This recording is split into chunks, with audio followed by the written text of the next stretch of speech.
am Victor Toffoli. I'm one of the senior analysts here at ADICMR. I'm just going to go through some of our quick insights in the polyolefins market coming through 2023. Let's start off with just general demand. We've split up and looked at PE demand and PP demand separately. As you can see, we see some positive growth coming in both markets, particularly PP. The CAGR that we estimate through to 2025 is 6%. PE, we've estimated around 2%. It's being driven mainly by HDPE and POE/POP, whilst we've seen some lower growth in LDPE and LLDPE. To expand on that a little bit, you can see here in a further breakdown for LDPE and LLDPE specifically, the CAGRs sit around 1% or lower, and the main reason for that is single-use plastic bans globally kind of driving that down, whereas for POE/POP it's found an end-use application in packaging for solar encapsulants, which is really growing rapidly and driving the POE/POP demand. HDPE as well. We see it being used particularly in infrastructure projects, particularly in China and India, where HDPE pipe is replacing a lot of PVC pipe and being used for irrigation systems and piping within buildings. So it's seen a lot of growth over in the East. And finally, PP, we see that it will remain the highest capacity polyolefin, whilst also having the highest growth, mainly due to automotive applications. So, plastics in cars, EVs, and the like. In order, obviously, to have this growth, capacity is going to have to grow too. So we've looked at ethylene capacity going through to 2030. As you can see, a lot of this capacity will be grown in the Eastern Hemisphere, particularly China and the Middle East. China alone will be responsible for around 31% of this new capacity, with 38 projects scheduled to start in the coming years. In total, the Middle East and China and Asia, will be responsible for 72% of this growth. And we also see that steam cracking will remain the most popular technology process used in ethylene formation, and China Petrochem we estimate to be the largest company when it comes to 2030. Another big thing in polyolefins nowadays, obviously, is the recycling.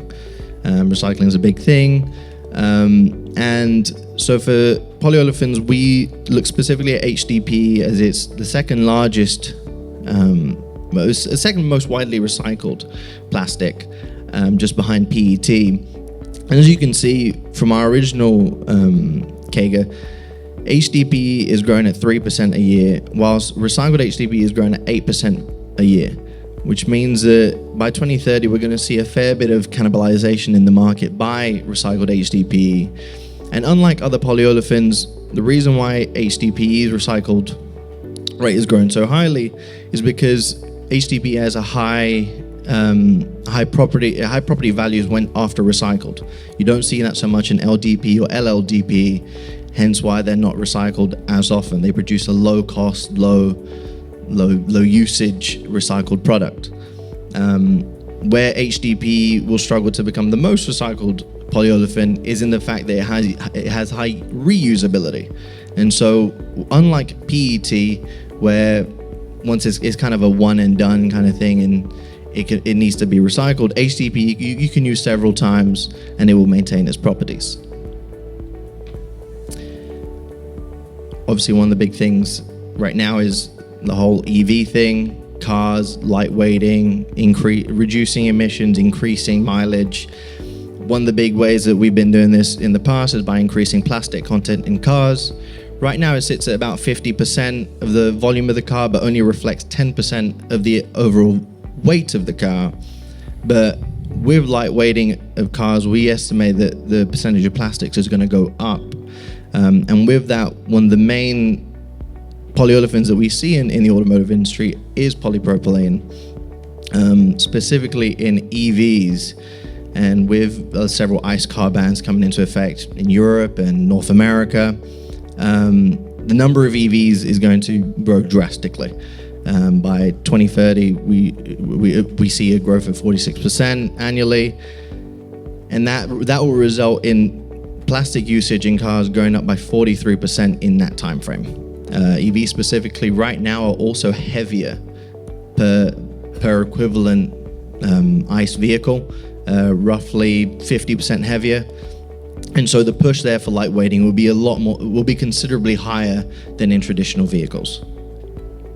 And lastly, it'd be hard to avoid this topic as everyone's touched on it already, but we have looked into the imports and exports for polypropylene in the world, and we've noticed a couple of trends that have started to change, and we've noted them down. First, as Bob has mentioned, China is adding a lot of capacity to become more self-sufficient. After being traditionally a net importer of polypropylene, China's started to add enough capacity that by 2030 we expect China to be a net exporter of polypropylene, rivaling North America and the Middle East in that regard. Another big change that we see coming is in the Asia Pacific, whereas they will become a net importer due to several infrastructure projects. Europe we see also changing. They were traditionally one of the net exporters, but with the Chinese demand increasing, we estimate that Europe will be the region that will take the hit and have to become a net exporter, along with several capacity closures due to COVID. So to sum up, the demand for polyolefins is looking healthy. We see it growing for the next couple of years. We see that especially in HDPE, PP, and POE/POP. Ethylene capacity is set to increase massively, with major focus in the Eastern Hemisphere. We see that HDPE, recycled HDPE specifically, is going to majorly impact HDPE growth and take around a 10% share by 2030. And then electric vehicles are going to be majorly impact polypropylene demand, and China is set to become a net exporter of polyolefins in the near future.